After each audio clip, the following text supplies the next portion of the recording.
Hello, welcome back to my channel.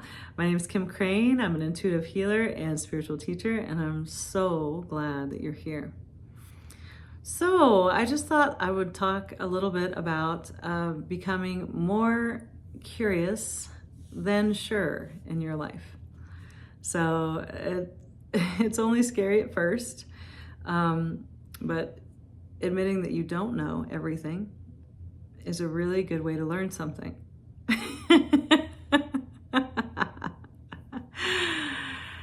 And if your way isn't working, then perhaps there is another way. I know, crazy. But yes, becoming more curious than you are sure just really lightens you up and opens you up and allows you. And curious is a very innocent word. And there's no judgment. There's no judgment here at all. I know. That may be really hard for you to believe because there seems to be so much, but that's just because you've engaged in judgment so much against yourself. And there's really, again, there's no judgment, so I don't have to try to say that nicer. There's no judgment about the fact that you have judged yourself incessantly and judged the world according to how you've judged yourself, whether you know it or not. You can't have one without the other. If you're judging something out there, you have already judged yourself. And you may not understand that yet, and that's okay.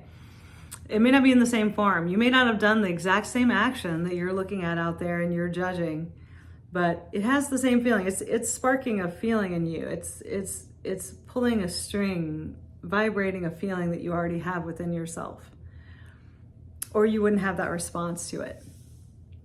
So again, so we have to kind of pull you out a little bit. I have to kind of tease you out just a little bit so that you can start to see this tangle that you've been in.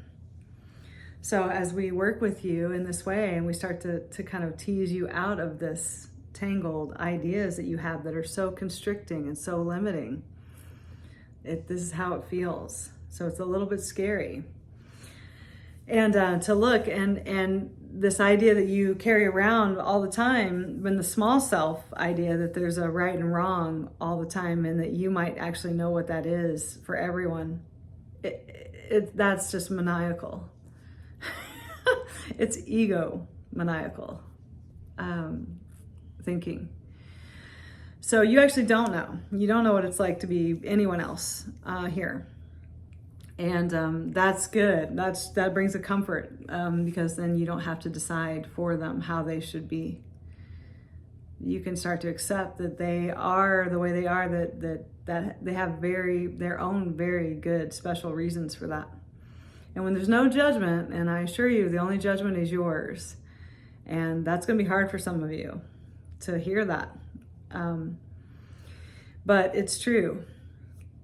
So we're all one, and we're all one consciousness, and we're all a part of God. And so looking around trying to decide which part of God is wrong is a small mind, insane thing to do. And you realize that the more that you start to love and accept yourself, you start to realize, oh, that's why I was so hard on everyone else, and that's why I was so hard on the world. And you don't know that you're creating the world in your image.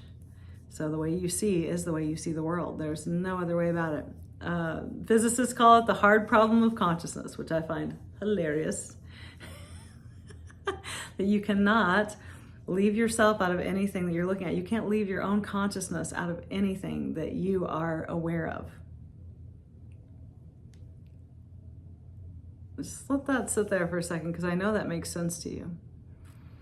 I know that you know that you can't see anything without your perception filtering it.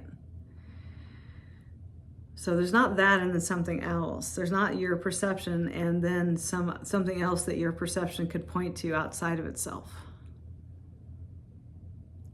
I'm waiting. Nope. No. I know, right? Okay. Well, that's actually really, really good news, because you working with yourself is the only way. So you starting to love and accept yourself exactly as you are, is the way for you to start to have a better experience in the world, to start to become more compassionate toward yourself and others, to start to allow life to unfold and to reflect back to you what you thought of, even the good. You put the good outside of yourself. You put the good and the bad out there. So then you don't get to enjoy life on that level, because you have to constantly walk around holding court all the time in your own mind about everything about yourself and everyone else, and what all of it means on some small level that you couldn't possibly understand.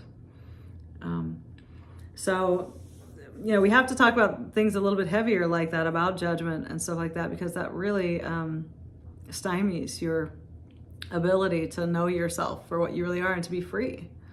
So being free isn't some concept, like it's not up to anyone else. Your freedom is not up to anybody else. You are your own jailer.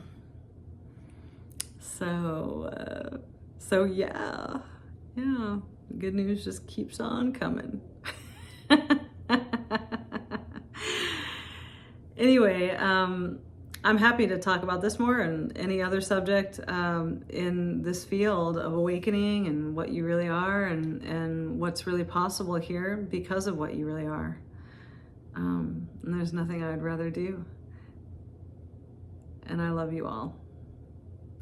Bye for now.